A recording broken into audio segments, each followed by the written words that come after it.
अब देखो जरा फोकस करके फोकस।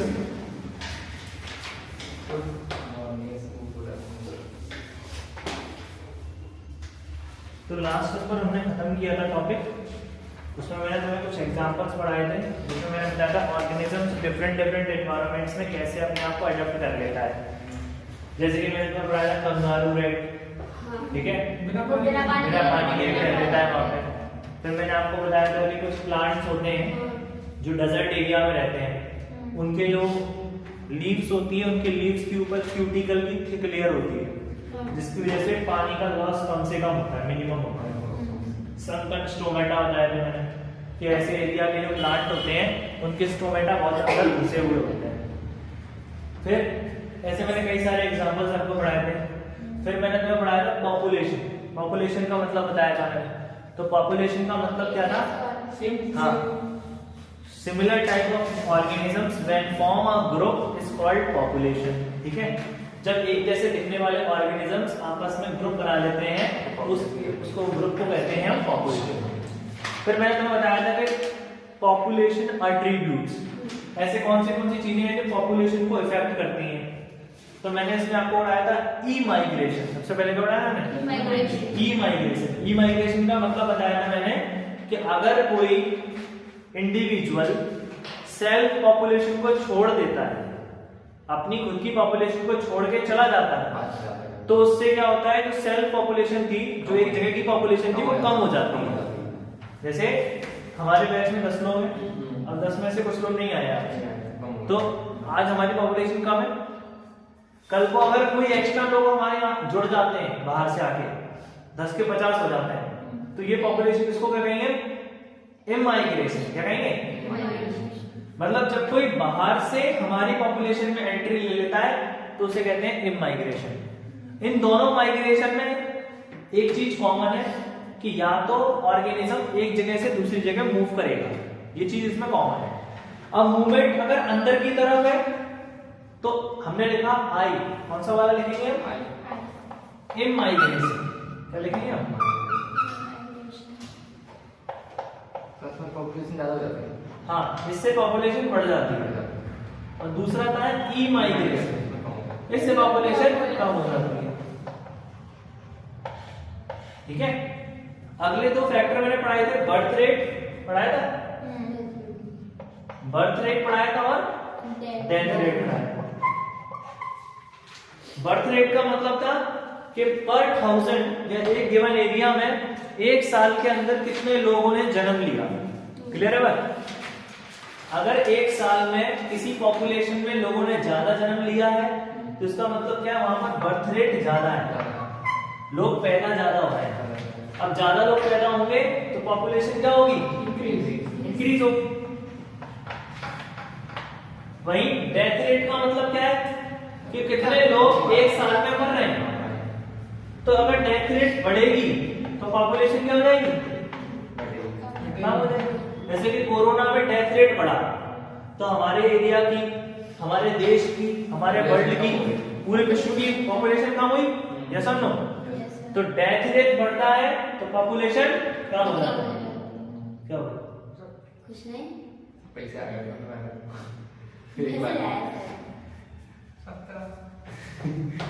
फोन पे का पैसा आया था पेमेंट।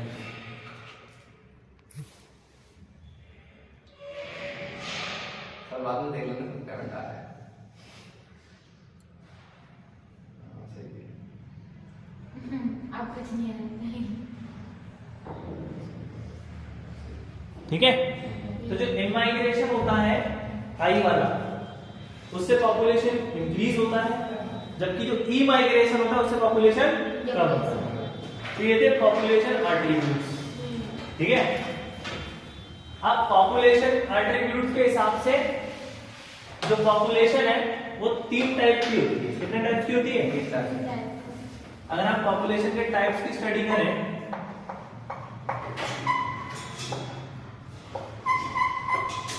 टाइप्स ऑफ पॉपुलेशन,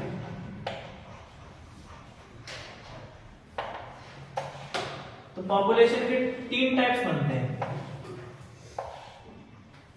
ये होती है पॉपुलेशन जिसको हम कहते हैं एक्सपेंडिंग, क्या कहते हैं? एक्सपेंडिंग का मतलब होता है बढ़ती हुई पॉपुलेशन। जैसे भारत की पॉपुलेशन बढ़ती हुई पॉपुलेशन है, बढ़ रही है, ठीक है। तो जो एक्सपेंडिंग पॉपुलेशन का मतलब होता है population which is going to be increase in future, जो भविष्य में जाके बहुत ज्यादा बढ़ने वाली है, उसे कहते हैं एक्सपेंडिंग पॉपुलेशन। दूसरी होती है स्टेबल पॉपुलेशन। क्या होती है? स्टेबल पॉपुलेशन, मतलब जितनी ये अभी है उतनी ही लेवल बाद में रहेगा, फ्यूचर में कोई ज्यादा चेंज देखने को नहीं मिलेगा। और थर्ड होती है डिक्लाइन पॉपुलेशन। जैसे कुछ देश ऐसे हैं जिनकी पॉपुलेशन खत्म होने वाली है, मतलब जिनकी पॉपुलेशन फ्यूचर में खतरे में है। जैसे चाइना ने भी एक रूल बनाया था कि हर एक फैमिली के पास सिर्फ एक ही चिल्ड्रन होना चाहिए। तो फिर उन्होंने एक सर्वे किया, तो उस सर्वे से उन्हें पता चला कि अगर ये पॉलिसी 5-6 साल और चल गई एक चिल्ड्रन वाली, तो उनकी जो पॉपुलेशन है वो डिक्लाइन हो जाएगी, खत्म हो जाएगी। अब पता कैसे होता है कि कोई सी पॉपुलेशन बढ़ रही है या कोई सी पॉपुलेशन कम हो रही है? तो हर एक पॉपुलेशन के अंदर जनगणना तो होती है, लेकिन वो जनगणना से पता क्या करते हैं? वो जनगणना से 3 चीजें पता करते हैं। उन चीज से हम 3 चीजें पता करते हैं। पहली चीज होती है प्री रिप्रोडक्टिव फेज।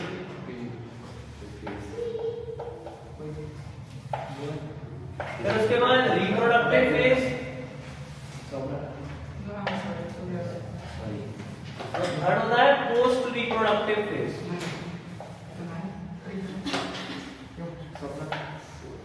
इस पोस्ट रिप्रोडक्टिव फेज को आप सेनेसेंट फेज भी कह सकते हो। कौन सा फेज कह सकते हो? सेनेसेंट, ठीक है। इसको हम बुढ़ापा भी कहते हैं, ठीक है। ये मैंने शुरुआत में पढ़ाया। अब सुनो, सबसे पहले हम क्या सर्च करते हैं कि किसी पॉपुलेशन में किशोर अवस्था के लोग कितने हैं? किशोर अवस्था टीनेजर्स, टीनेजर्स को किशोर कहते हैं, ठीक है। जिस एज में तुम लोग हो ना, वो होती है प्री रिप्रोडक्टिव स्टेज। मतलब रिप्रोडक्शन करने से जो पहले की स्टेज होती है उसे कहते हैं कुमार अवस्था, किशोर अवस्था, ठीक है। लगभग 10 से लेके 18 के बीच इसे एज को प्री रिप्रोडक्टिव। फिर 18 से लेके 40 तक की जो एज होती है वो होती है रिप्रोडक्टिव एज। मतलब 10 से 18 के बीच आप रिप्रोडक्शन, आपके अंदर एबिलिटी बढ़ रही है, आपने कंप्लीट नहीं किया उसे। प्यूबर्टी एज को कहते हैं रिप्रोडक्टिव, प्री रिप्रोडक्टिव। फिर जब आप एडल्ट बन जाते हो, जब आप मैच्योर हो जाते हो 18-19 साल के बाद, जब आपको घर वालों एक लीगली तौर पे अलाउंस मिल जाता है कि आप शादी कर सकते हो, तो उस एज को कहते हैं रिप्रोडक्टिव एज, ठीक है। जब रिप्रोडक्शन करने की एबिलिटी आपके अंदर कंप्लीट हो जाती है और अब आप फाइनली मैरिड कर सकते हैं। फिर उसके बाद आता है सेनेसेंट फेज आफ्टर 45 के बाद। मैंने एक वर्ड पढ़ाया था मीनोपॉज, ठीक है। तो वो 45 के बाद आता है। तो जैसे ही वो फेज आ जाता है ना, वैसे ही पोस्ट रिप्रोडक्टिव फेज स्टार्ट हो जाता है। अब सर आपको इन जो इंफॉर्मेशन है इससे हम कैसे पता लगाएंगे सर कि एक्सपेंडिंग है, स्टेबल है, डिक्लाइन है?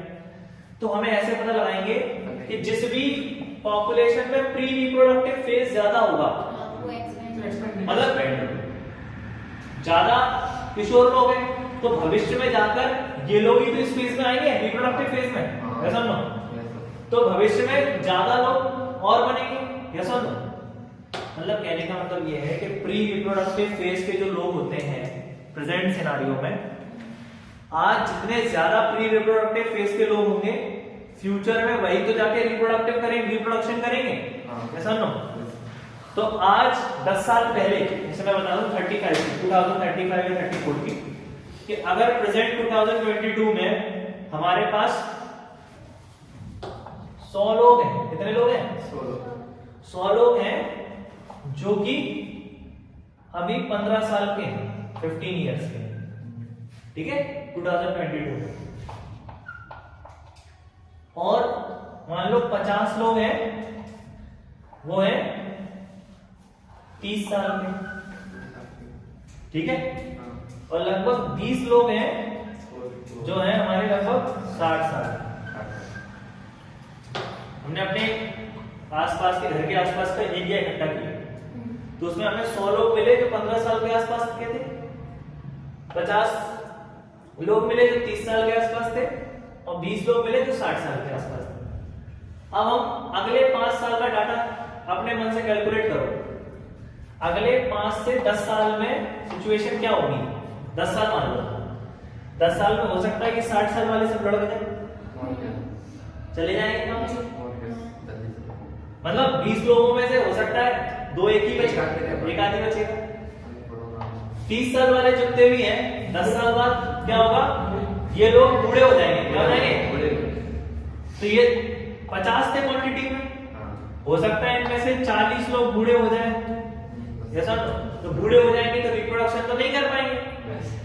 लेकिन ये जो 15 साल वाले लोग हैं ना, ये 100 के 100 इकट्ठे बड़े हो जाएंगे। जो 100 के इकट्ठे एक साथ बड़े होंगे तो ये जो 100 है ना, ये एक साथ 200-300 बना देंगे। समझो बात? ठीक है। लेकिन अगर क्या होता, अगर बच्चे होते कम, सपोज करो मैंने कर लिया 20 और उसको 50 ही रहने देते हैं और बूढ़े कर देते 100, तो अगले 10 साल में क्या होगा? सुनना, जो बूढ़े तो मर जाएंगे सब, बूढ़े तो सब मर जाएंगे ना। अब जो जवान हो रहे हैं वो कितने हैं? बस 20। तो 20 लोग कितने बना पाएंगे? नहीं है समझ? फ्यूचर में, आज से अगर तुम फ्यूचर की बात करोगे तो फ्यूचर में काम कौन आएगा? जो छोटा है, अभी जो छोटा है वही फ्यूचर में काम आएगा। ये समझ लो, यह समझ लो। तो जिस भी पॉपुलेशन में प्री रिप्रोडक्टिव फेज ज्यादा होगा, ठीक है, वो पॉपुलेशन भविष्य में जाके ग्रोथ करेगी। क्लियर है? यह समझ लो। तो एक्सपेंडिंग और स्टेबल और डिक्लाइन, इन सब के लिए अलग से ग्राफ बनता है। उस ग्राफ को देख लो कैसा होता है।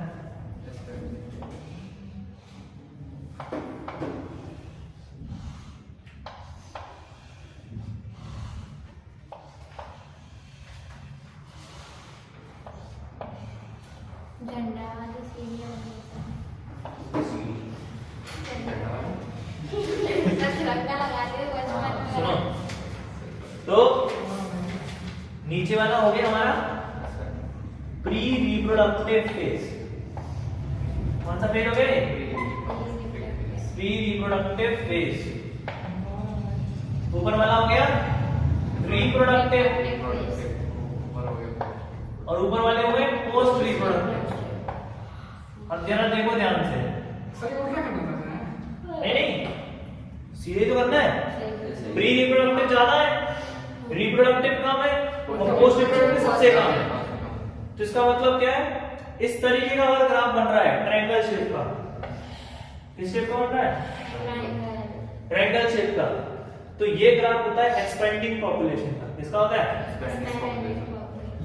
रिप्रोडक्टिव ज्यादा है ना, और रिप्रोडक्टिव कम है, वो सबसे कम क्या है? Post reproductive. तो इस तरीके के ग्राफ को कहते हैं एक्सपेंडिंग ग्राफ। क्या कहते हैं? Expanding graph. अब बात करते हैं स्टेबल की। तो स्टेबल में क्या होता है? ना ज्यादा ना कम। हाँ, ना ज्यादा होगा ना कम होगा। इसमें पोस्ट रिप्रोडक्टिव और प्री रिप्रोडक्टिव लगभग बराबर होते हैं।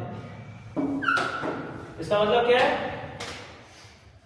जैसे हमने लिखा था यहाँ पे 100 लिखा था, ठीक है, और रिप्रोडक्शन में भी लगभग कितने लोग बचे हैं अभी? 90। कितने? 90। अगर 90 बूढ़े हो जाते हैं तो 100 जवान हो जाएंगे, तो लगभग बराबर वैल्यू तो है। जैसा नो रिप्रोडक्टिव वाले आज जितने हैं अगले 10 साल में भी तो उतने ही रहने वाले नहीं है। प्रेजेंट सिनारियो में जितने अभी रिप्रोडक्शन कर रहे हैं लोग, उतना ही आने वाले 10 साल में करते हैं। तो इस तरीके की पॉपुलेशन को कहते हैं स्टेबल पॉपुलेशन। क्या कहते हैं? जिसमें प्री रिप्रोडक्टिव फेज के लोग और रिप्रोडक्टिव फेज के लोग लगभग बराबर होते हैं। ठीक है, जैसे मैंने बताया कि प्री रिप्रोडक्टिव में 100 है और रिप्रोडक्टिव में 90 है। तो रिप्रोडक्टिव वाले अगर बूढ़े भी हो जाएंगे तो 100 और उनकी जगह ले लेंगे, तो 90 और 100 में कोई ज्यादा डिफरेंस तो है नहीं, तो आपकी पॉपुलेशन में भी ज्यादा डिफरेंस नहीं आएगा। ऐसा तो पहले 1 लाख थी, अब 1,05,000 हो जाएगी, तो अंतर हुआ कि 10 साल में 5,000 बढ़ गया, तो ना के बराबर है। हाँ क्या आया समझ में? स्टेबल पॉपुलेशन में देखो तो क्वेश्चन कैसे आएगा सर? क्या ग्राफ बनाने के लिए आएंगे क्वेश्चन हो सकता हो तो मैं ऐसा दे दे कि इसमें ग्राफ बनाए दे देगा वो और पूछ लेगा which of the following graph is of stable population या which of the following graph is for expanding population इनमें से कौन सा ग्राफ एक्सपेंडिंग पॉपुलेशन का है या हो सकता है वो तुम्हें नंबर दे दे जैसे मैंने नंबर दिए वो बोले कि देखो 100 लोग 15 साल की उम्र के हैं 90 लोग 30 साल की उम्र के हैं और 100 लोग 10 लोग 60 साल की उम्र के हैं बताओ किस टाइप की पॉपुलेशन है ये स्टेबल फिर तुम्हें क्या करना पड़ेगा डाटा को देखना पड़ेगा अच्छा ये दोनों बराबर है लगभग तो मुझे स्टेबल वाली पॉपुलेशन बनानी है क्लियर है बात तो इस तरीके के क्वेश्चन आते हैं ये हो गई ऊपर पोस्ट पॉपुलेशन ये नीचे हो गई रिप्रोडक्टिव फेज पोस्ट पॉपुलेशन नहीं है पोस्ट रिप्रोडक्टिव पोस्ट रिप्रोडक्टिव ये नीचे रिप्रोडक्टिव है और सबसे नीचे प्री रिप्रोडक्टिव है तो देखो पोस्ट रिप्रोडक्टिव और प्री रिप्रोडक्टिव लगभग बराबर है जैसा नो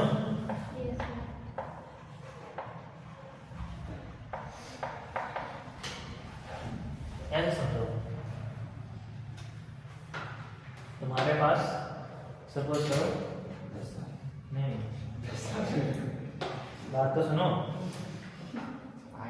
ऐसे समझो एक्सपेंडिंग को समझते हैं जैसे पहले तो फर्स्ट क्लास में थे ठीक है तो फर्स्ट क्लास में तुम्हें पढ़ने में एक किताब को पढ़ने में लगभग 1 महीना लगता था नहीं जब तुम 10th में आए तो तुम एक किताब को पढ़ने में 1 हफ्ता लेते हो बस तुम्हारे ब्रेन का एक्सपेंशन हुआ ब्रेन बढ़ा हुआ यस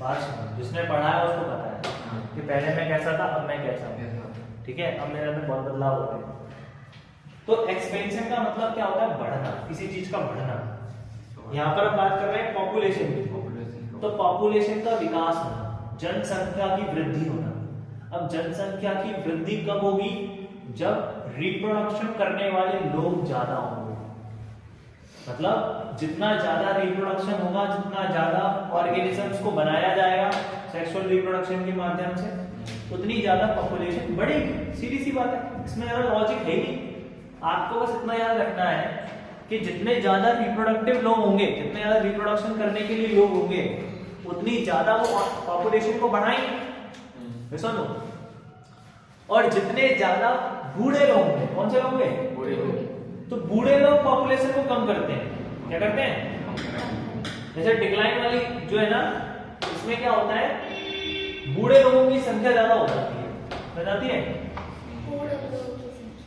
अब जब बूढ़े लोगों की संख्या ज्यादा हो जाएगी तो मरने लगेंगे ना लोग ये सुनो बूढ़े लोग रिप्रोडक्शन करेंगे क्या है बूढ़े लोग रिप्रोडक्शन करेंगे क्या तो बस जब बूढ़े लोगों की जनसंख्या ज्यादा हो जाएगी तो इसे हम क्या कहेंगे डिक्लाइन क्या कहेंगे डिक्लाइन सर ग्राफ बंद करवा दिया ग्राफ उल्टा हो गया सर ऐसा काम ये सब बीच में एक महीने बड़ी कैसे हो एक सेकंड इसमें रिप्रोडक्टिव ज्यादा होते हैं किसमें इसमें एक्सपेंडिंग हाँ इसमें डिक्लाइन देखना क्योंकि फ्यूचर की बात करते हैं वैसे किसकी बात कर रहे हैं फ्यूचर में रिप्रोडक्टिव वाले तो बूढ़े हो जाएंगे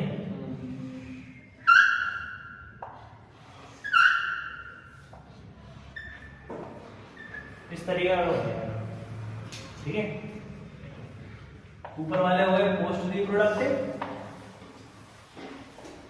सेकंड नंबर क्वेश्चन आता है 5 नंबर का आता है एक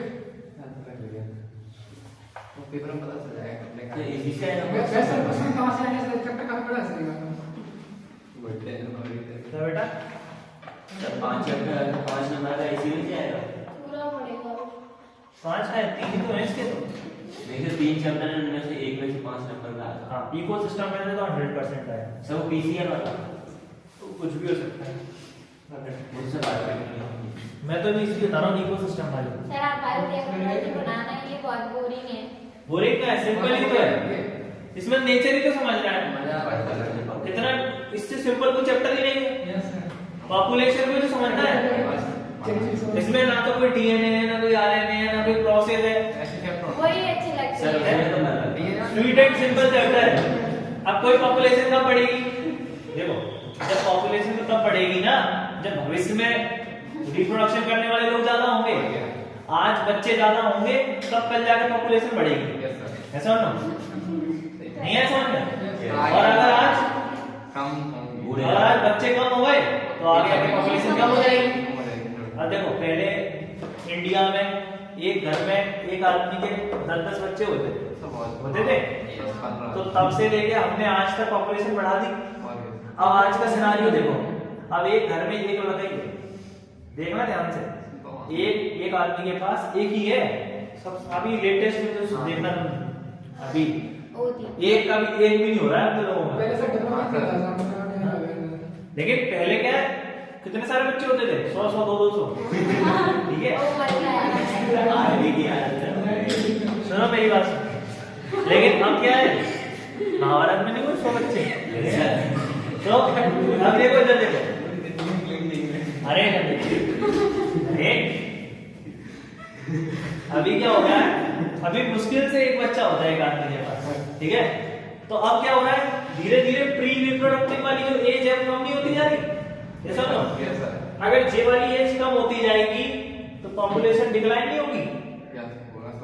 अगर ये नीचे प्री रिप्रोडक्टिव फेज कम होगा तो पॉपुलेशन क्या हो जाएगी फ्यूचर में जाके, कम हो जाएगी, सीधी सी बात है, आया समझ में। तो ये 3 टाइप की population on the basis of reproduction या पोस्ट रिप्रोडक्शन, ठीक है।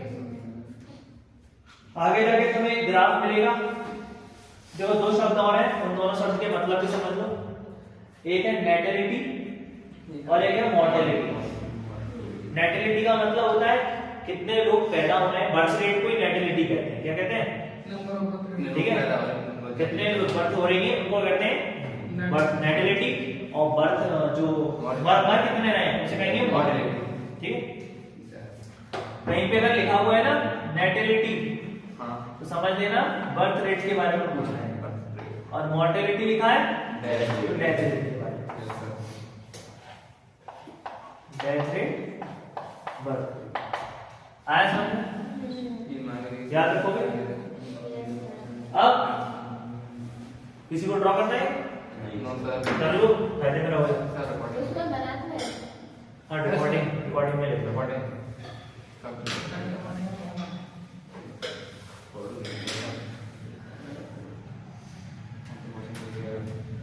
हिला नहीं अरे तो अब क्यों फोटो खींच लिखना है, तभी मैंने लिखा है। पता सर आपको मालूम अच्छा है, कल आपने जो फोटो भेजे थे ना वो क्लियर है। तो पहले नहीं था। नहीं पहले आपने खराब था, एक पुराना वाला होगा शायद से। मैं ले लिया ना। हाँ ऐसे। अब उस लड़की के में लिए थे ना, सही हो गया, अभी हो गया वो गंदले बोले खराब हो गया। सही करा दिया सर। तभी तो मैं बोल रही हूँ। सही है नहीं सर, मॉर्निंग वॉच दो देना। सुनो ध्यान से, एक्सपोनेंशियल का मतलब तरह ग्रोथ, पॉपुलेशन ग्रोथ, ग्रोथ में भी पॉपुलेशन ग्रोथ।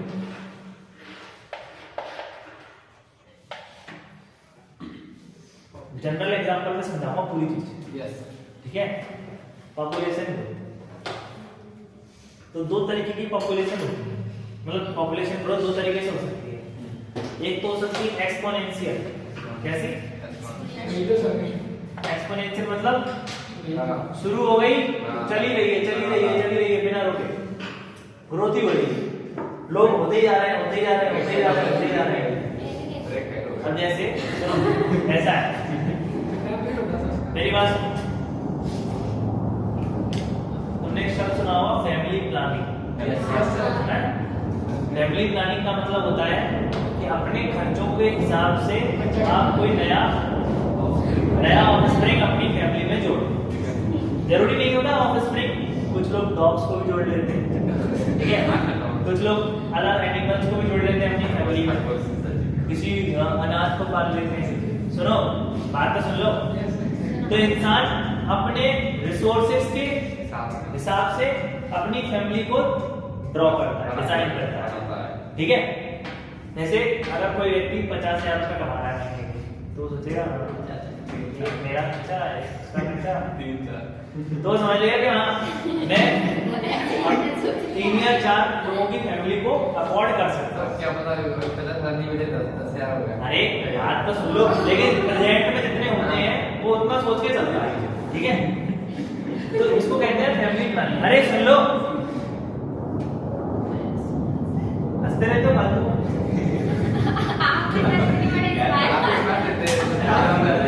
तो मेरा तो ऐसा फेस ही है ना, हंसते ही है तो और क्या है, बट हमेशा हंसता मेरे को देखा तो बस आई नेवर डू दिस, ठीक है, मैं हमेशा हंसता हूँ।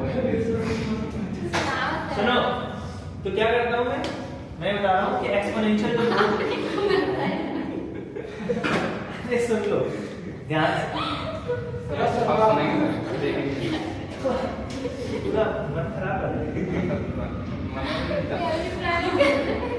सुनो। फैमिली प्लानिंग, फैमिली प्लानिंग क्या होता है? फैमिली प्लानिंग एक साइकोलॉजिकल वे है एक पॉपुलेशन को शेप देने के लिए। साइकोलॉजिकल इसलिए कहते हैं क्योंकि ये इंसान की मानसिकता में हमने डाला गया है गवर्नमेंट के थ्रू, जिसमें ये बताया जाता है कि आपके पास जितने संसाधन मौजूद हैं आप उस हिसाब से अपनी फैमिली को बनाएं। ऐसा नहीं है कि आपके पास खाने के लिए रोटी नहीं है, दाना नहीं है और सुनो ध्यान से,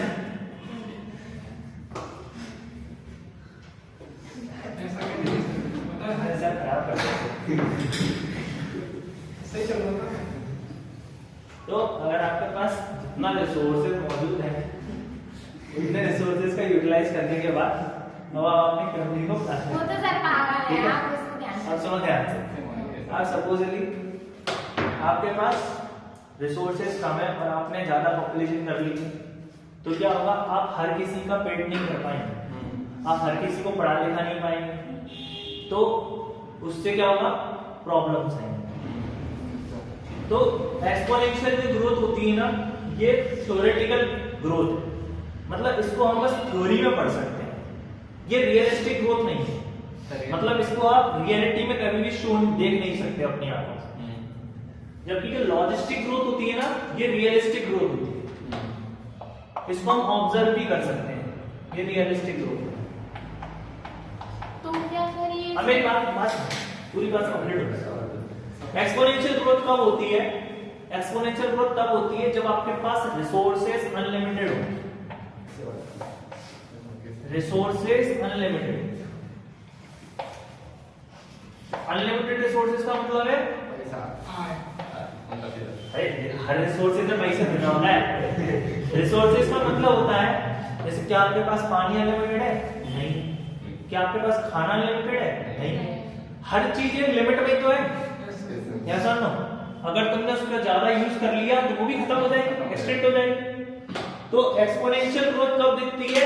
जब रिसोर्सेज अनलिमिटेड है, तुम्हारे पास खाने के लिए, पीने के लिए, रहने के लिए अनलिमिटेड थिंग्स है, जितना भी खाओ, जितना भी पहनो, ओढ़ो, कुछ भी कर दो, कोई दिक्कत नहीं है। तो ग्रोथ क्या है? बढ़ती जाएगी, बढ़ती जाएगी, बढ़ती जाएगी, बढ़ती जाएगी। ऐसे तो होगा। अगर तुम्हारे घर में हर चीज की अवेलेबिलिटी है, हर चीज की, तो तुम अपने रिश्तेदारों को भी रख लोगे, कोई दिक्कत नहीं, तुम भी रह लो, खा लो, क्योंकि तुम्हारे पास रिसोर्सेज बहुत ज्यादा है। तुम आस पड़ोस वाले लोगों को भी रख लोगे कि रख लो, आ जाओ, तुम भी खा लो और बढ़ जाओ, मतलब तुम अपनी फैमिली को बढ़ाते जाओ, ठीक है? क्योंकि तुम्हारे पास रिसोर्सेज क्या है? बहुत ज्यादा है। तो क्या होता है, जो रिसोर्सेज होते हैं ना, अगर वो अनलिमिटेड है तो आपकी जो ग्रोथ होगी ना पॉपुलेशन की, वो भी क्या होती जाएगी? बढ़ती जाएगी। आया समझ? तो इस तरीके की ग्रोथ को कहते हैं एक्सपोनेंशियल ग्रोथ। क्या कहते हैं? क्या कहते हैं इसको? Exponential growth. अब दूसरी ग्रोथ होती है लॉजिस्टिक ग्रोथ। क्या होती है? लॉजिस्टिक ग्रोथ होती है और रियलिस्टिक ग्रोथ होती है। तो इसमें से ग्राफ दिया नहीं था बना हुआ ना, बने तो है, एक नहीं बने, लेकिन मैं तुम्हें अलग अलग करके दे रहा हूँ ताकि तुम्हें समझ में आए। Yes sir. तो लॉजिस्टिक जो ग्रोथ होती है ना वो होती है रियलिस्टिक ग्रोथ। क्या होती है? इसमें रिसोर्सेज लिमिटेड होते हैं, रिसोर्सेज होते हैं वो लिमिटेड होते हैं। तो देखो जब तक रिसोर्सेज है तब तक तो ग्रोथ होती है। फॉर एग्जांपल समझते हैं, वही फैमिली प्लानिंग से समझते हैं। यस। अब जैसे एक पर्सन है ए, ठीक है। अब ये ए पर्सन मंथली अर्न करता है 50,000, ठीक है। थोड़ा बहुत इधर उधर से भी अर्न कर लेता है तो लगभग 20,000 और अर्न कर लेता है, तो टोटल इसकी इनकम है 70, ठीक है। के का मतलब 1000, यूट्यूब भी चलाते हैं। सही बोलिए। अब इस ए ने शादी कर ली 20 से, ठीक है। तो इससे सी और डी बन जाएगा, ठीक है। इससे सी और डी का फॉर्मेशन हो जाता है। अब सुनो, बना तो ये ई भी सकता है, एफ भी सकता है, जी भी सकता है, ठीक है। इन दोनों के पास एबिलिटी एफ जी एच तक भी जा सकते हैं, लेकिन इसने हिसाब लगाया 70,000 में से 30,000 तो इसकी चली, ठीक है, और लगभग 10,000 इनको लगेंगे, तो यहाँ तो होगा 50,000 खत्म। और लगभग 20,000 मैं अपने मेंटेनेंस में यूज करूंगा, ठीक है। घर का सब कुछ मिला के उसने रखा है। तो बोलता है अब तो मेरे पास रुपए ही नहीं, मैंने सेविंग भी नहीं करी है, तो अब क्या करेगा? अगर वो ई गलती से भी उसने बना लिया लोन लेना पड़ेगा। तो वो क्या है, उसका लालन पोषण नहीं कर पाएगा, उसको न्यूट्रिशन नहीं दे पाएगा, क्योंकि इसके पास रिसोर्सेज कितने थे?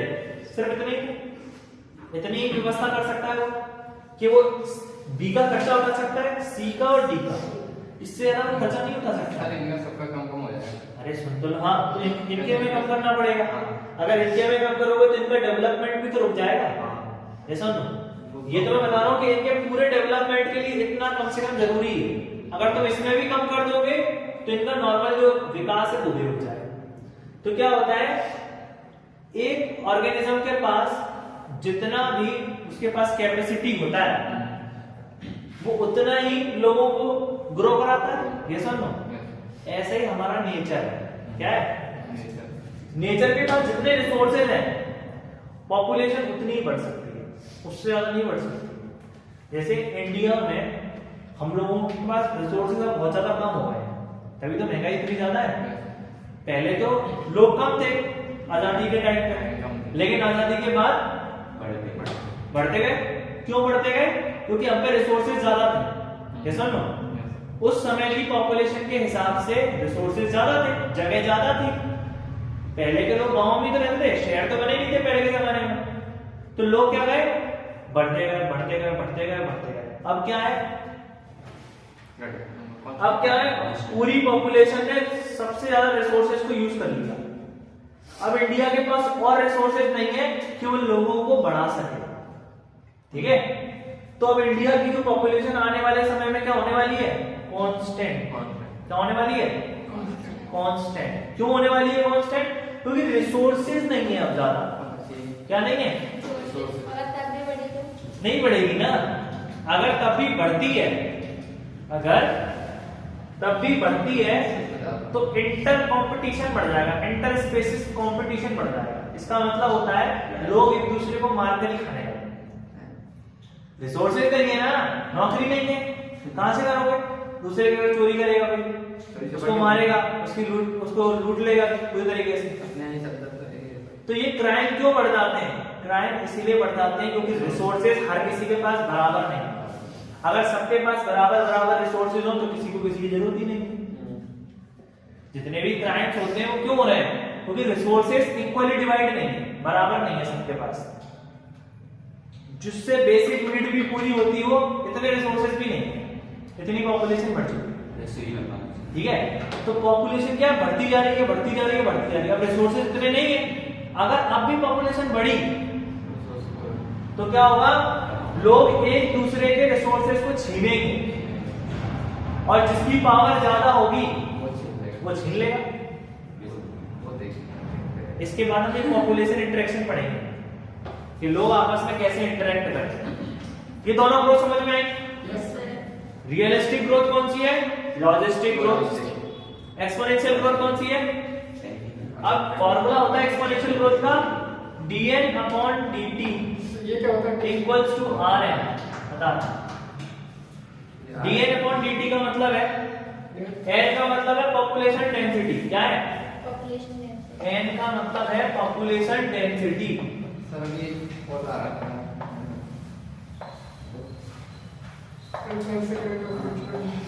तुम पढ़ते हो ना, change upon time, change in time, dn/dt उसमें पढ़ते हो, dx/dt पढ़ते हो, डिफरेंशिएशन। तो सुनो ध्यान से, यहाँ पर क्या है, change in population density upon change in time. कितने समय में किसी एरिया की पॉपुलेशन चेंज हो रही है। तो ये किस पे डिपेंड करता है? R पे डिपेंड करता है। किस पे डिपेंड करता है? अब R क्या है सर? R कांस्टेंट तो है, लेकिन R है स्पेसिफिक या intrinsic rate of natural increase. Very good. क्या नाम है R का? Intrinsic rate of natural increase. Intrinsic rate of natural increase का मतलब है कि नेचर कितनी स्पीड से पॉपुलेशन को ग्रोथ कराएगा। ये नेचर पे डिपेंड करता है। अगर नेचर में पानी अच्छे से अवेलेबल है, नेचर में ऑक्सीजन अच्छे से अवेलेबल है, प्लांट्स अच्छे से अवेलेबल है, तो वहां की पॉपुलेशन जल्दी ग्रोथ करेगी। ठीक है। अब जैसे हमारे यहाँ लोग धूल खाते रहते हैं 24 घंटे, तो धूल, अरे धूल ही तो खा रहे हो तुम दिन भर, तो क्या होगा, तुम्हें लाखों तो बीमारी ही हो गई। अरे सड़कों पे जाते हैं, सड़कों पे धूल नहीं है कितनी है, तो हाँ, तो हमारे यहाँ का एनवायरनमेंट कितना खराब है। फिर ना तो हमें, अब तुम ध्यान से अगर पेड़ों की तरफ देखना तो पेड़ हरे भी नहीं है। हाँ, तो क्या है, ना तो पेड़ अच्छे हैं, ना हमारे आसपास का एनवायरनमेंट अच्छा है। तो ऐसी कंडीशंस में अगर हम रहते हैं तो हमें 100% कोई ना कोई बीमारियां होनी ही होनी। क्लियर है बात? अब जब इंसान बीमार होने लगेंगे तो वो आगे हेल्थ, मतलब आगे जाके भविष्य में, फ्यूचर में उनकी हेल्थ कम हो जाएगी, हेल्थ डिक्रीज हो जाएगी। जब हेल्थ डिक्रीज हो जाएगी तो हो सकता है उनकी फर्टिलिटी रेट भी खराब हो जाए। अब जब फर्टिलिटी रेट खराब हो जाएगी तो हर किसी के बच्चे भी नहीं होंगे। जब बच्चे नहीं होंगे तो पॉपुलेशन नहीं बढ़ेगी। ऐसे होने वाला है। अगर आप गलत एनवायरनमेंट में रहते हैं, गलत वातावरण में रहते हैं, जिसमें ऑक्सीजन प्योर नहीं है, आसपास साफ सफाई नहीं है, अनहाइजीनिक जगह है, तो वहां पर चांसेस ऑफ डिसीज बहुत ज्यादा होते हैं। ऐसे एरिया में बीमारियां बहुत फैल जाती हैं और अब बीमारी हो जाएगी तो लोग मरेंगे। ये सुनो, और मैंने बताया डेथ रेट बढ़ेगी तो पॉपुलेशन क्या होती है, कम होती है। पॉपुलेशन को बढ़ाना है तो बर्थ रेट बढ़ानी पड़ेगी ना। ये सुनो, पॉपुलेशन कम की थी प्रोजेक्ट, तो याद रखना, पॉपुलेशन बढ़ाने के लिए आपको क्या करना पड़ता है, बर्थ रेट बढ़ानी पड़ती है, और कम करने के लिए डेथ रेट, या फिर इमाइग्रेशन या इमाइग्रेशन, ये दोनों फैक्टर्स भी हैं। क्लियर है बात? तो याद रखोगे, intrinsic rate of natural increase का मतलब है कि कितनी आसानी से नेचर किसी पॉपुलेशन को बढ़ाने में हेल्प करता है। ठीक है, क्योंकि हर चीज उसके एनवायरनमेंट से बढ़ती है। अगर एनवायरनमेंट सही होगा, साफ होगा, स्वच्छ होगा, तो उस जगह पर पॉपुलेशन ऑटोमेटिकली बढ़ेगी। लेकिन अगर एरिया पॉल्यूटेड है, क्या है, पॉल्यूटेड, तो वहां की जो पॉपुलेशन होगी उसको कई सारी बीमारियां हो जाएंगी। क्या हो जाएंगी?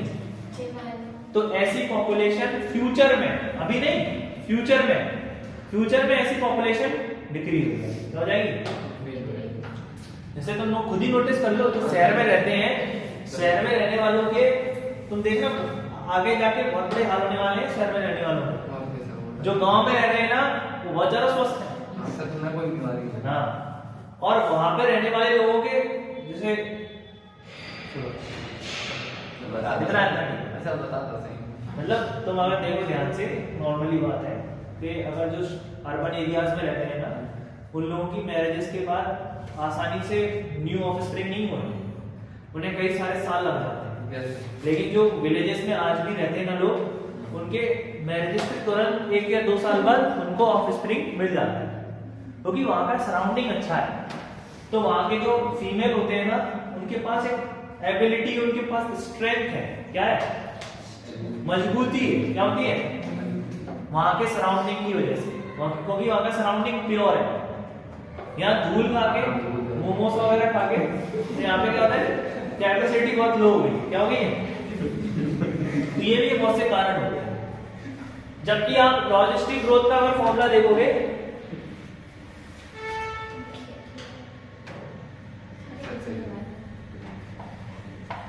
dN/dt equals to R K minus N/K। अब देखो यहां पर एक नई चीज आ गई है, K दिख रही है?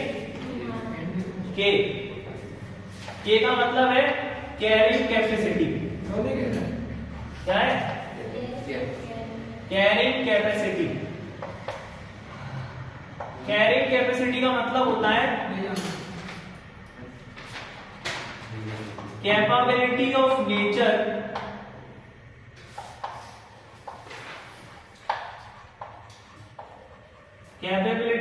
Nature to promote population growth.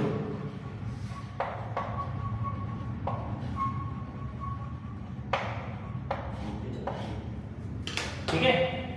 Carrying capacity का मतलब है कि एक नेचर मैक्सिमम कितनी पॉपुलेशन को होल्ड कर सकता है। जैसे ये ए वाला पेरेंट मैक्सिमम अपने साथ 3 और लोगों को होल्ड कर सकता है। यस और नो? 3 और लोगों के खर्चे उठा सकता है। तो 3 नंबर या 3 पॉपुलेशन क्या हो गई? ये इसकी कैरिंग कैपेसिटी हो गई। क्या हो गई?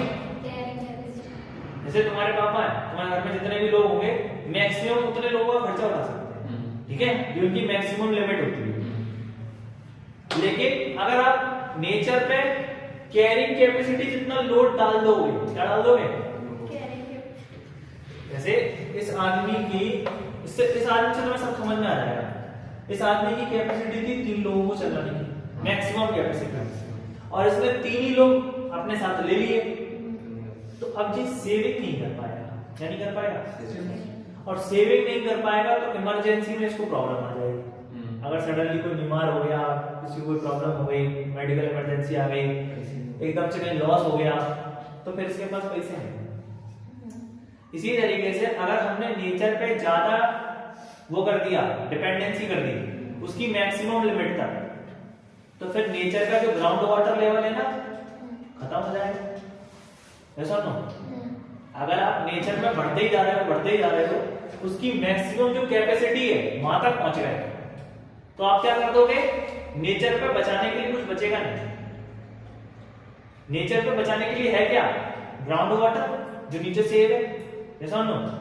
अगर तुम पॉपुलेशन बढ़ाते जाओगे मैक्सिमम कैपेबिलिटी तक, तो तुम सारा ग्राउंड वाटर पी लोगे, और एक बार सारा ग्राउंड वाटर खत्म हो गया तो फिर क्या होगा? तुम्हारे पास कुछ बचेगा ही नहीं। तुमने पी लिया सारा का सारा यूटिलाइज कर लिया। नहीं आया समझ? तो हमेशा देखो लॉजिस्टिक ग्रोथ क्या कहती है, देखो ध्यान से फॉर्मूले में, कि हमेशा जो पॉपुलेशन डेंसिटी होनी चाहिए ना, वो मैक्सिमम कैपेसिटी से कम होनी चाहिए।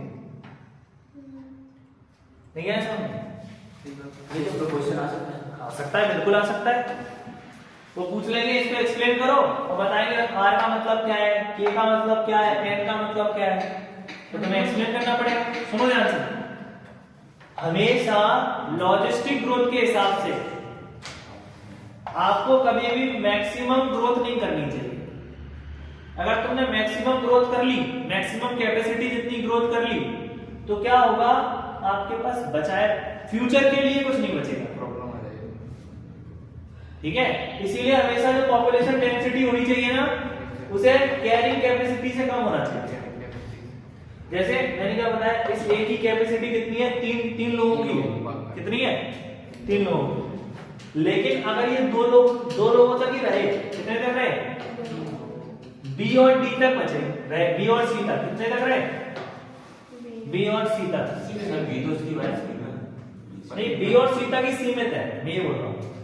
डी को उसने नहीं बनाया, क्या नहीं बनाया, डी को नहीं बनाया, बस आगे से तो 10,000 की सेविंग तो हो रही है, यस हर महीने बचेंगे 10,000। यस अब जो इमरजेंसी के में काम नहीं आएंगे, और क्या आएंगे ना। अगर वो मैक्सिमम तक कर लेता तो सेविंग नहीं कर पाता। आया समझ में? ऐसे ही नेचर के साथ होता है। अगर आप नेचर की मैक्सिमम ग्रोथ तक पहुंच जाओगे तो फिर नेचर पे खुद के लिए, फ्यूचर के लिए बचाने के लिए कुछ नहीं बचेगा। तो फ्यूचर में जो लोग आएंगे उनके लिए कुछ भी नीचे बचा ही नहीं होगा। नहीं आया समझ में? यस सर आया समझ में? यस सर पक्का?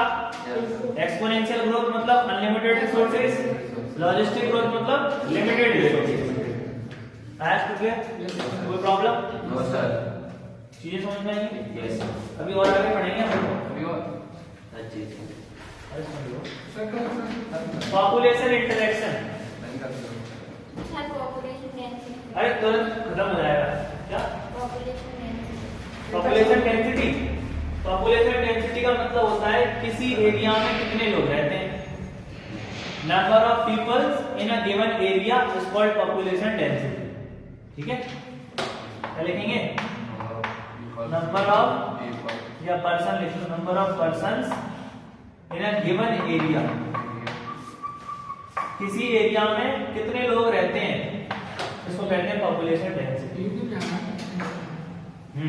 अब ये यूपी में एरिया कम है, लोग ज्यादा है, तो डेंसिटी ज्यादा होगी। जैसा ना, अरे डेंसिटी का फॉर्मूला नहीं जानते क्या, मास अपॉन वॉल्यूम। जैसा ना, यस सर, अगर लोग बढ़ेंगे तो मास बढ़ गया, जैसा ना, और एरिया बढ़ेगा तो जगह का वॉल्यूम बढ़ेगा, जैसा ना। हालांकि एरिया और वॉल्यूम बहुत अलग अलग चीजें हैं।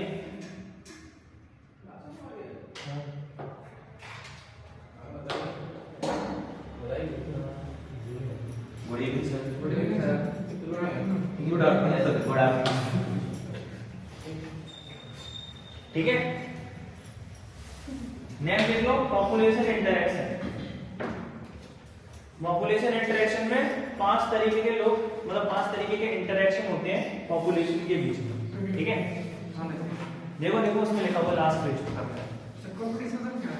बता रहा हूँ। सबसे पहला है प्रीडेशन। क्या होता है प्रीडेशन? इसमें क्या होता है, एक शिकार होता है, एक शिकारी होता है। ठीक है, तो इसका मींस क्या होता है? इसका पॉपुलेशन इंटरेक्शन का मतलब होता है कैसे एक पॉपुलेशन दूसरे पॉपुलेशन के साथ व्यवहार करती है, बिहेवियर एक्सचेंज करती है। तो देखो, जो पॉपुलेशन इंटरेक्शन है बहुत छोटा टॉपिक है, जल्दी खत्म हो जाएगा, चैप्टर खत्म हो जाएगा। इसको बनाने की बस इतना ही हो सकता है। कल हो जाएगा नहीं, आज ही खत्म बेटा। ठीक है सर आज देखो, पहला इंटरेक्शन है प्रीडेशन। कैसा इंटरेक्शन है? प्रीडेशन में क्या होता है, एक होता है प्रीडेटर, प्रीडेटर का मतलब होता है शिकारी, और एक होता है प्रे। हर चीज में 2 स्पीसीज होंगी, एक ये है स्पीसीज ए, एक ये है स्पीसीज बी। तो प्रीडेशन इस तरीके का इंटरेक्शन है जिसमें एक ऑर्गेनिज्म दूसरे ऑर्गेनिज्म पर डिपेंड है न्यूट्रिशन के लिए, खाने के लिए। वो उसको मार के उसको खा लेता है, जैसे कि शेर और हिरण। शेर और हिरण क्या करते हैं, शेर क्या करता है, हिरण को शिकार करता है, खा जाता है उसे। तो इसमें क्या होता है, शेर को तो फायदा होता है, जिसको फायदा होगा उसके लिए वो पॉजिटिव बनाऊंगा, और नुकसान किसको होता है, हिरण को कोई फायदा है क्या? तो प्रीडेशन किस तरीके का इंटरेक्शन है जिसमें एक शिकार है और एक शिकारी।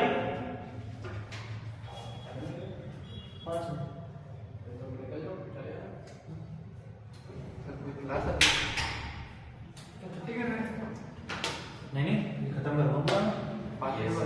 सुनो बोलो। तो प्रीडेशन में क्या है?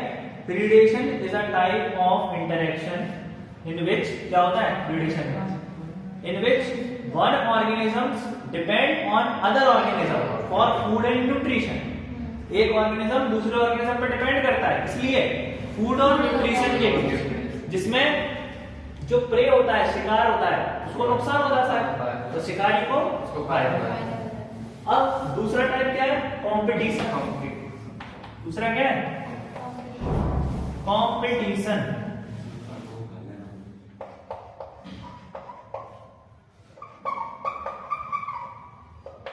कंपटीशन, कंपटीशन में क्या होता है?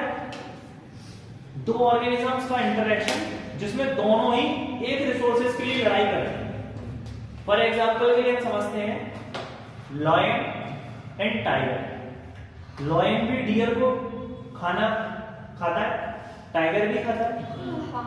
अब दोनों को एक दूसरे से लड़ना पड़ेगा, ये समझो। कौन जो जीतेगा वो खा जाएगा, ये समझो। दोनों ही मर गए। तो देखो कंपटीशन जो होता है ना, कंपटीशन होता है सिमिलर टाइप के रिसोर्सेज के लिए। इसके लिए होता है मतलब जब दो डिफरेंट स्पीसीज एक सिंगल रिसोर्स के लिए लड़ाई, मतलब एक सिंगल रिसोर्स के पे डिपेंडेंट है, तो उन दोनों ऑर्गेनिजम्स के बीच में होगा कंपटीशन। क्या होगा? मतलब दोनों एक दूसरे के रिसोर्सेज के लिए लड़ेंगे। क्या करेंगे? लड़ेंगे। क्या करेंगे? लड़ेंगे। तो कंपटीशन में क्या होता है? दोनों को नुकसान होता है। क्या होता है? दोनों को नुकसान होता है। क्यों सर? क्यों? जिसने भी छीन लिया उसको, दूसरे को नुकसान है, सामने वाले को फायदा है। कंपटीशन के केस में आता है एक रूल आता है, उस रूल में हम क्या सीखते हैं? जैसे तो मैं सुना था ना वो डार्विन होता है सर्वाइवल ऑफ फिटेस्ट कहता है। तो जब भी कंपटीशन होता है ना दो लोगों के बीच में, दो ऑर्गेनिजम्स के बीच में, तो जिसकी पावर ज्यादा होती है वो रिसोर्स को छीन लेता है और दूसरे वाला रिसोर्सेज को रह जाता है, वो बिना रिसोर्सेज के रह जाता है। तो हमेशा कंपटीशन किन दो स्पीशीज के बीच में होगा? जिनके रिसोर्सेज सेम है और डिपेंडेंट उसमें है। जैसे अब जैसे कंपटीशन में तुम सब लोग बायो के स्टूडेंट हो, तुम सभी लोग चाहते हो कि मेरे को बोर्ड में टॉपर बन जाए, मुझे अवार्ड मिल जाए, और तुम एक दूसरे के लिए कंपटीशन हो ना। हाँ सर। ऐसा हो, एक दूसरे के लिए कॉम्पिटिटर हो, तुम्हें एक दूसरे से लड़ाई करनी है, जो जीतेगा फायदा किसी को नहीं है, सबको मेहनत ज्यादा ही करनी पड़ेगी। सब भाई चांस सभी का हो गया। ऐसा भी करना। अगला है पैरासाइटिज्म। सुनो, इसको तुम लोग जानते हो। तीसरा है पैरासाइटिज्म। इसमें एक का फायदा होता है, एक का फायदा, एक का नुकसान। तो इसमें तो हो रहा था प्रेडिक्शन। हाँ, तो हो रहा था। उसमें प्रेडेटर और प्रे होता है, हाँ। इसमें होता है पैरासाइट और दूसरा होता है होस्ट। इसमें पैरासाइट का फायदा। हाँ, पैरासाइट का मतलब क्या है?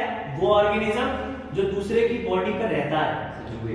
हाँ, जुए, मशरूम, ये लोग बॉडी के ऊपर रहते हैं और उसी बॉडी पर रह रहकर न्यूट्रिशन को सक करते हैं। नहीं है समझ? तो जो पैरासाइट होगा उसे क्या मिलेगा? न्यूट्रिशन, उसे तो फायदा है।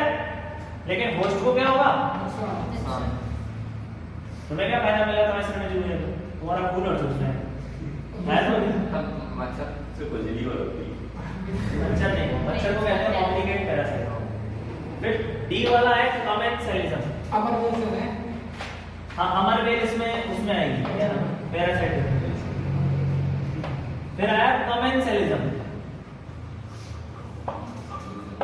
Commensalism is a type of interaction in which one organism depends on other organism, but other organism neither get benefited nor get harmed. समझो ऐसे, एक ऑर्गेनिज्म को दूसरे ऑर्गेनिज्म से फायदा है, लेकिन दूसरे ऑर्गेनिज्म को पहले ऑर्गेनिज्म से ना तो फायदा है ना नुकसान। और एग्जांपल से समझ में आएगा। Yes sir. मगरमच्छ होते हैं ना। हाँ, मगरमच्छ। जैसे मगरमच्छ है ना, मगरमच्छ को तुम देखना कभी भी, अब खाना पीना खा पी के ना दांत ऊपर खुल के बैठ जाता है। हाँ, चिड़िया आती है, उसके अंदर से जितना भी फंसा हुआ खाना होता है वो खा के चली जाती है। तो चिड़िया को तो खाना मिल गया, लेकिन मगरमच्छ को कुछ नहीं होता, वो तो बस बैठा है। इससे भी और अच्छी चीज होती है, ये जो गाय होती है कैटल्स, कैटल्स के यहाँ पर बहुत सारे कीड़े जमा हो जाते हैं, पता है ना, गर्दन में जो बाहर घूमते हैं ना, यहाँ छोटे छोटे पैरासाइट से लग जाते हैं, छोटे छोटे कीड़े। अब गाय को उनसे कोई दिक्कत नहीं है, लेकिन जो बगला होता है ना, पक्षी है बगला, वो क्या करता है, जब गाय घास खा रही होती है ना, उनके बगल में आ जाएगा और उनकी गर्दन से कीड़े नोच नोच के खा जाएगा। तो उस बगले का तो पेट भर गया, उन्हें कोई फर्क ही नहीं पड़ा। हाँ, तो कमेंसलिज्म में क्या होता है, एक ऑर्गेनिज्म को तो फायदा हो जाता है और दूसरे को ना फायदा ना नुकसान, not benefited not harm. Last है एमेंसलिज्म, चैप्टर कंप्लीट। एमेंसलिज्म में क्या होता है, दो ऑर्गेनिजम्स के बीच में इस तरीके से इंटरेक्शन होना that one get not benefit not harm and other get harm. इसमें क्या होता है, एक ऑर्गेनिज्म को तो नुकसान हो जाता है, इसको हो गया नुकसान एक को, और दूसरे को ना तो फायदा ना नुकसान। जैसे कि मैं बैक्टीरिया की प्लेट लूं, उसके ऊपर फंजाई को ग्रो करा दूं, किसको ग्रो करा दूं, अब फंजाई के अंदर से केमिकल निकलता है पेनिसिलिन। क्या निकलता है, अब पेनिसिलिन एक एंटीबायोटिक है, सुना है, अलेक्जेंडर फ्लेमिंग ने बनाई। हाँ, पेनिसिलिन एक एंटीबायोटिक है, हाँ क्या ना, तो ग्रो तो फंजाई हो रहा है बगल में बैक्टीरिया के, लेकिन जब ग्रो कर रहा है तो उसके अंदर से एक लिक्विड निकल रहा है जिसका नाम है पेनिसिलिन। क्या नाम है, अब वो पेनिसिलिन से बैक्टीरिया को नुकसान हो जाता है, कर जाता है, लेकिन पेनिसिलिन से फंजाई को ना फायदा है ना नुकसान है, ऐसा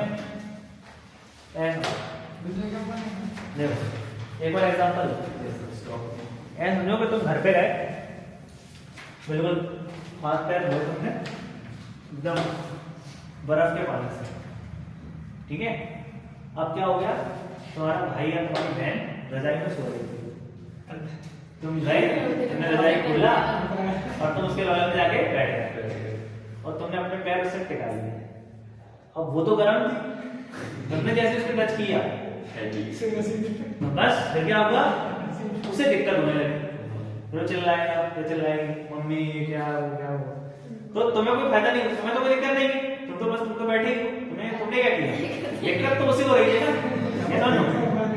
ऐसे ही क्या, फंजाई के बगल, बैक्टीरिया के बगल में जैसे हमने फंजाई को ग्रो कराया तो फंजाई के अंदर से केमिकल निकला, अब उस केमिकल से ना तो फंजाई को कोई प्रॉफिट मिलता है ना कोई नुकसान होता है, मगर उस केमिकल से बैक्टीरिया को नुकसान हो जाता है, ठीक है। तो इस तरीके का इंटरेक्शन जिसमें एक ऑर्गेनिज्म को ना तो फायदा हो रहा है ना नुकसान, लेकिन दूसरे को नुकसान हो रहा है, तो ऐसे इंटरेक्शन को कहते हैं एमेंसलिज्म। क्या कहते हैं, सेम लिखा है एमेंसलिज्म, यहां सुनिए ना, लास्ट पेज में मिलेगा एमेंसलिज्म, तुम कहां देख रहे हो, ये तो पहला है, इसमें तो प्रीडेशन ही चल रहा है, लास्ट पेज पे देखो वहां पे, ठीक है। तो आज के लिए इतना ही, मिलते हैं।